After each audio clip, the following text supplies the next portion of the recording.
foodie friends, and welcome to Recipes for the Cooking Impaired. And it is me, your friendly neighborhood kitchen witch, Tara. And today we are doing, it can be either a side dish or, as I said in the previous video, added to a main dish. So previous video we did Salisbury hamburger steaks. This would be perfect to be put under the Salisbury hamburger steaks. Before we agree the recipe to what we're making, hit that subscribe button so you don't miss out on any cooking impaired foodie fun.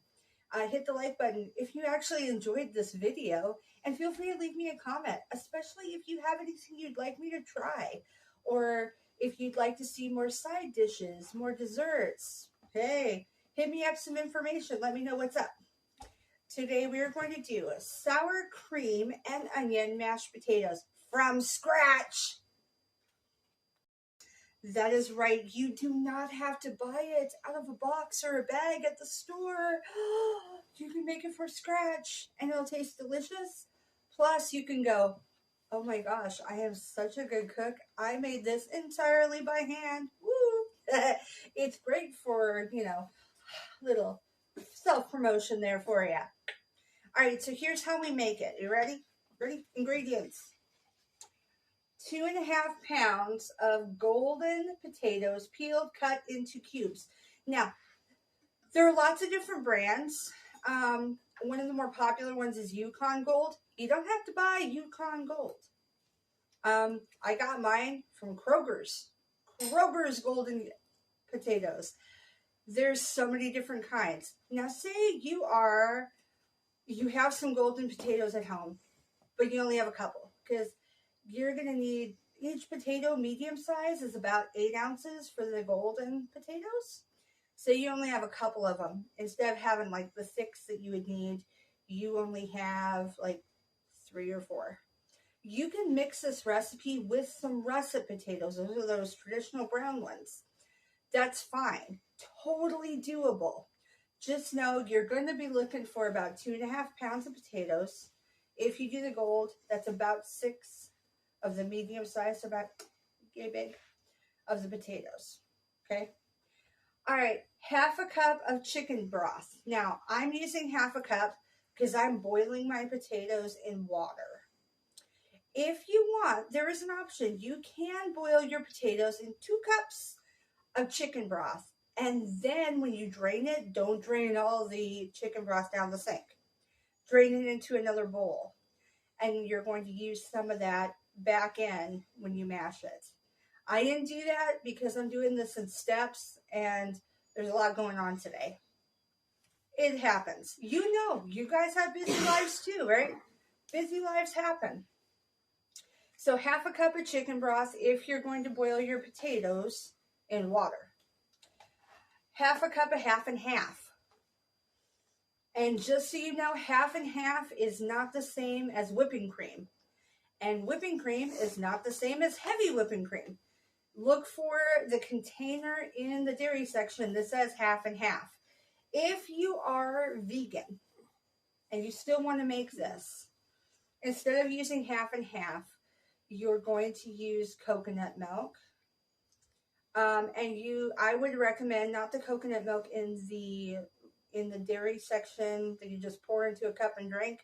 Get the coconut milk in the cans, and you're going to use some of the thickened portion. So when you open the can up, the thickened part of the coconut milk's on top, and then the wetter stuff's at the bottom. Use at least 1 to 1.5 tablespoons of the thickened portion, and that'll be closer to the consistency of the half and half when mixed with the wet. Okay. 2 tablespoons of butter. If you're going vegan, use the vegan butter. If you're somebody that makes your vegan butter by scratch, there are some great recipes out there for coconut milk version, which is fine. I don't have a video for that yet. Leave me a comment if you would like me to give you a video on how to make vegan butter. I do have a great recipe for it. A teaspoon of chives. It can be fresh, it can be dried. 1 cup of sour cream. Again, if you're vegan, use the vegan version of sour cream, or you can do plain. Silk makes a yogurt that is vegan. You can do that one. Just make sure it's plain flavored. And 1 tablespoon of onion powder. And for my very, very special metric fans, I got you covered. Disregard all the whiteout because I wasn't thinking. Do do do do do do do do do do do do do do. We did a really short song because it's a really short recipe. All right, guys, let's head into the kitchen and start whipping up this magic. Okay, foodie friends, so there is 2 pounds of potatoes in this water. You can barely see them. I have them cut to into cubes about an inch or so in size. And we're going to put this on boil, and you're going to boil it until they're soft and pokeable with a fork. And I'll show you at the end. After that, we'll mash them and add the goodies. All right, guys, to be continued. Okay, so we have it on a hard boil. The potatoes are almost done. We're about to be to a point of poking them. Woo! Hello, smoke. Poking them with a fork. Come from the side here. There we go. So what you're seeing on top, all of that foamy white stuff, totally normal. Don't get freaked out. That is some of the starch coming off of the potatoes. This is a good thing. And it's okay because we are going to go ahead and drain this as soon as they're done. All right. We're going to go ahead and poke the potatoes.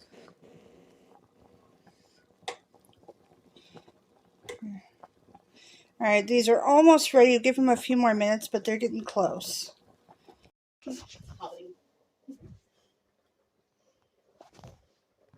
Okay, so we're going to check the potatoes again. Fork. All right. Perfect. So you see how this just starts puffing, just so moist that it falls off the fork? That is perfect. So we're going to turn it off.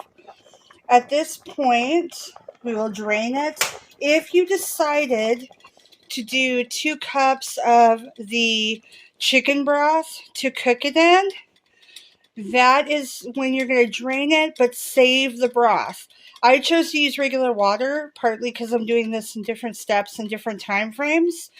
So I'm only going to be doing the 1/2 cup of chicken broth, like I discussed at the beginning. All right, guys, let's get us going.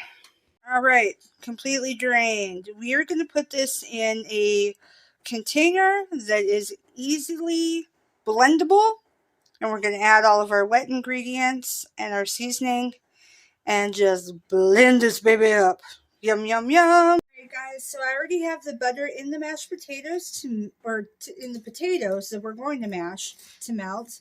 We're going to go ahead and measure out 1 tablespoon of the onion powder. Just move that in there. Once this is all stirred up and mashed, then we're going to have to get it back on this in a bowl, or not, from the bowl into the pan to heat.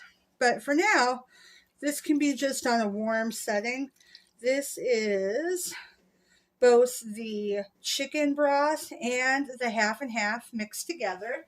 All easy pour. And then the last part is our sour cream. And I already have the chive, as you can see inside. So sour cream and chive. If you don't have chive already mixed with your sour cream, it's okay. You just put the sour cream in, then you put in the chive. I just already had it pre-mixed, ready to roll. All right, that's it. Now we're going to mash this puppy up. I like to pre-mash it with a fork first before you blend it, just because it makes a tad bit less of a mess. Okay, so kind of just mash it down. They also make metal mashers that kind of got a cool zigzag sign to them, or have or circular with holes. That works too.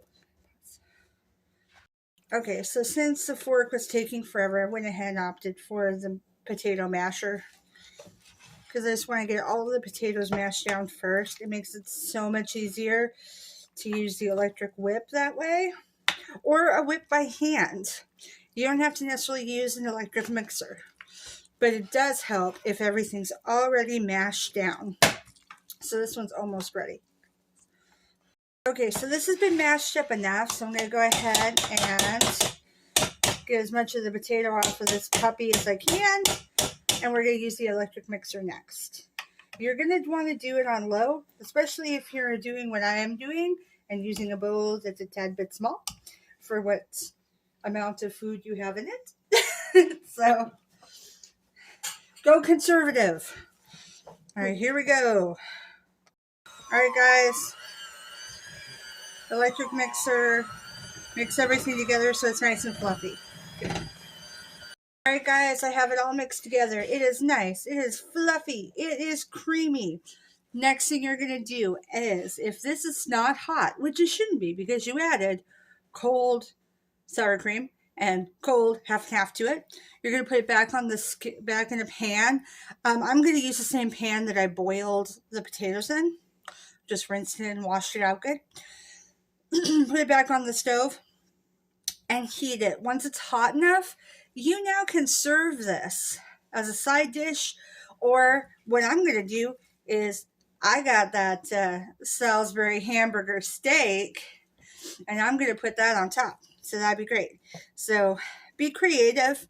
You can add some more. You can add some salt and pepper to taste for this.